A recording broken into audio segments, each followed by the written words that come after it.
Hi friends, Vijay வெண்பா சீரியலோட latest promo பற்றி இந்த வீடியோவில் நாம் பார்க்கலாம். நம்ம ஆவலாக எதிர்பார்த்துட்டு இருந்த விஜயோட கல்யாணம் கண்டிப்பாக நல்லபடியாக நடக்கணும், இந்த எதிரிகள் திட்டங்கள் எல்லாம் தவிடுபடி ஆயிடணும் அப்படின்னு நீங்கள் ஃபீல் பண்ணால் நம்ம வீடியோக்கு ஒரு லைக் பண்ணிக்கோங்க. ஸோ எல்லாருமே இந்த கல்யாணத்தை வச்சு தான் உண்மையை கண்டுபிடிக்கணும்னு நினச்சாங்க.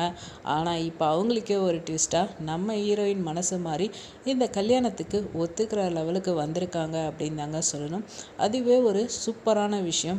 இந்த நிலையில் நம்ம ஹீரோயின் என்ன பண்ணுறாங்க அப்படின்னு சொல்லி பார்த்தோம்னா, தாலியெல்லாம் வச்சு கோயிலில் சாமி கும்பிட்றாங்க. மனசார கடவுளே நீ எனக்கு என்ன செய்கிறியோ அதை நான் மனப்பூர்வமாக ஏற்றுக்கிறேன் அப்படின்னு சொன்னோன்னே அடித்த மணி அவங்களுக்கு அவ்வளோ சந்தோஷத்தை கொடுத்துருக்கு அப்படின்றது தாங்க சொல்லணும். ஸோ அந்த அளவுக்கு அவங்க சந்தோஷப்படுறாங்க. ஸோ இதுக்கு மூலியமாகவே அவங்களுக்கு ஒரு நல்லது நடக்கணுன்ற ஒரு நம்பிக்கை வந்திருக்கு.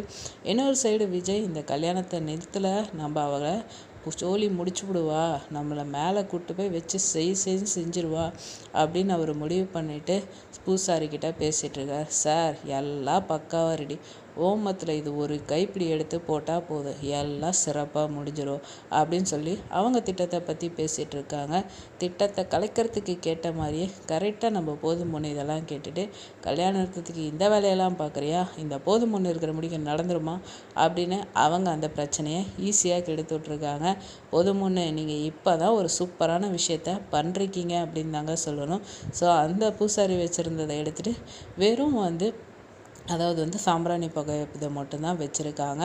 ஸோ இதில் ஏதாவது ட்விஸ்ட்டு நடக்குன்னு எதிர்பார்த்த விஜய்க்கு ஒரு ஏமாற்றத்தை போதும் பொண்ணு கொடுத்துருக்காங்க. ஆனால் இது விஜய்க்கு ஒரு நல்லது அப்படின்னு தாங்க சொல்லணும். இன்னொரு சைடு ஏற்பாடுகள் வேறு மாதிரி பண்ணி வச்சுருக்காங்க. நிஷா இங்கே ரஞ்சிதா நம்ம ஹீரோயினை கொல்றதுக்கு பாம்பு. நிஷா என்ன பண்ணியிருக்காங்கன்னா, திரு வச்சு இந்த கல்யாணத்தில் விஜய் கல்யாணம் பண்ணுறதுக்கு பதிலாக திரு அவளை கல்யாணம் பண்ணிட்டு போயிடுவா, அதுக்கப்புறமேட்டு தான் நம்ம வெண்பாவை தூக்கணும் அப்படின்னு அவங்க ஒரு பக்கம் திட்டம் போட்டிருக்காங்க. ஸோ இந்த கல்யாணத்துக்குள்ளே பல திட்டங்கள் இருக்குது அப்படின்றது ஒரு விஷயம். ஆனால் அதையெல்லாம் தாண்டி நல்லவங்க கண்டிப்பாக ஜெயிக்கணும், நல்லது மட்டும்தான் நடக்கணும் அப்படின்ற எண்ணம் இருக்குது. ஸோ அதனால் இந்த கல்யாணத்தை அது கடவுள் இடத்துல வச்சுருக்கிறப்ப கடவுள் நல்லவங்களை என்றைக்கும் கைவிட மாட்டார். கண்டிப்பாக இந்த கல்யாணத்தை நடத்தி கொடுப்பாரு. வெயிட் பண்ணி பார்ப்போம் என்ன நடக்குதுன்னு. இந்த வீடியோ உங்களுக்கு பிடிச்சிருந்தா லைக் பண்ணுங்கள், மறக்காமல் சேனலை சப்ஸ்கிரைப் பண்ணுங்கள். Thanks for